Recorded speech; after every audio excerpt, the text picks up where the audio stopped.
video, I'm going to show you how to use the Type on Path tool a little bit more. So the first thing that I'm going to do is I'm going to draw myself a path. I can either do that by clicking on the pen tool and drawing my own path, making sure instead of on shape that I am actually on path, or I can go down here and grab any of these shapes. I'm going to do this on an ellipse. I do want to make sure that I'm at the top of all my stuff, and I'm going to go ahead and make a new blank layer for this path. It's just going to make my life a lot easier.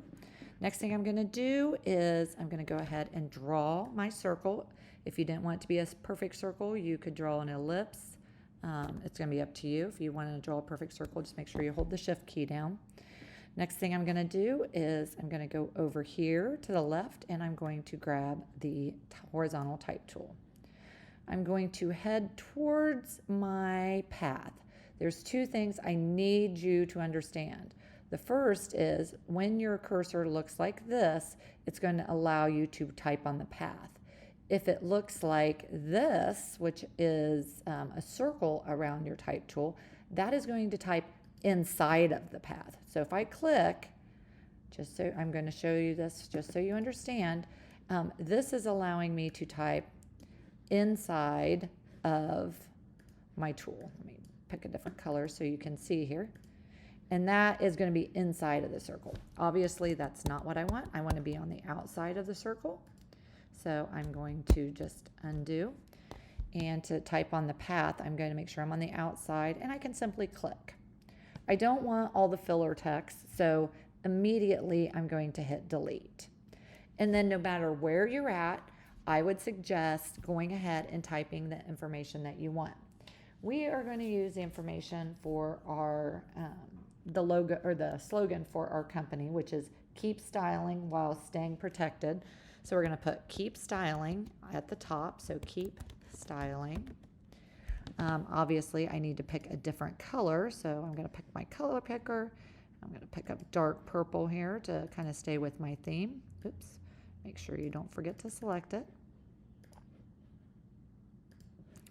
And I'm going to go ahead and say OK.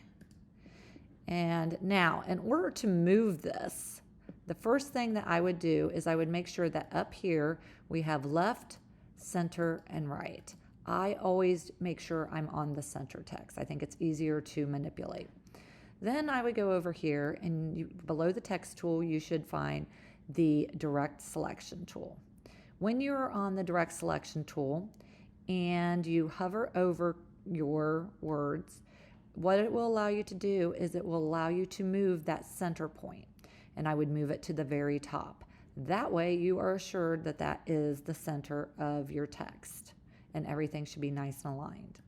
Then I'm going to go ahead, after I make sure that I am nice and straight here, I'm going to go ahead and grab my type tool, and I'm going to adjust it however I need to. So if I need to make this a little bigger, I can do that. If I need to pull up my character panel and adjust maybe any tracking, maybe I want to increase the tracking, maybe I want to try all capital letters. I think I'm going to try all capital letters, and what's nice is we can do that over here. So I'm going to go ahead and do that, and then I'm going to type the bottom part. So the bottom part I want exactly the same way. So instead of reinventing the wheel here, I'm going to go over here to my layers panel, and I'm going to duplicate that layer.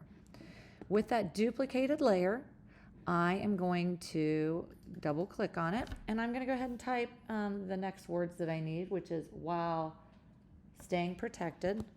So while staying protected. Oops. And you'll notice that it's on top of each other. So I need to move this to the bottom. To move this to the bottom, I am going to go over here again and grab my direct selection tool. So if I click on my direct selection tool, hover over, again, getting that center point, and I drag to the bottom. And I drag inward, okay? Things are gonna be a little cramped, but that's okay. We still haven't done some of our other things we need to do with our character panel.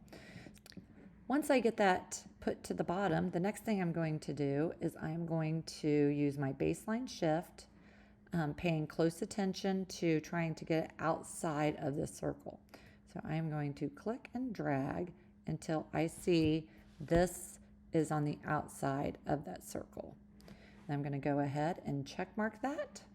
And I also note that I probably have to do a little adjusting with my tracking. I might want to track it back since I tracked this one out. So you, again, might just want to play around with it until you get it to your desired position. I might even decrease this one just a little bit. I might go down to 55. Again, it's going to be up to you. I need you to understand that the circle will not show up, so if I click off of it, it should disappear. Now I'm also going to put fantasy sunglasses in between these two. So I'm simply going to go over here and grab my type tool, and I'm just going to click, because this I just want straight across, and I'm going to type fantasy sunglasses. Since this is the name of the company or the name of the product, I obviously would want this to be much larger. So again, that I think you guys can handle. Go ahead and increase that. Obviously, maybe add some effects to this to make this stand out. But that basically is how you can put text on a path. Anytime you need to edit something like the path items, all you need to do is just go over and click on that layer. And then you can go ahead and make sure that you are on the type layer. If you need to change, and you can double click, change whatever you need to change. If you needed to change the position of your path, you again would just go back to the direct selection tool, hovering over the area. Okay, so if I needed to change this position, I would just simply click and drag. When you're done, I highly suggest making sure that all of your typed text is put into a folder. So I'm going to make sure all mine are right in a row here. I'm going to select all of them, and I'm going to go ahead and group those and call it my text or type.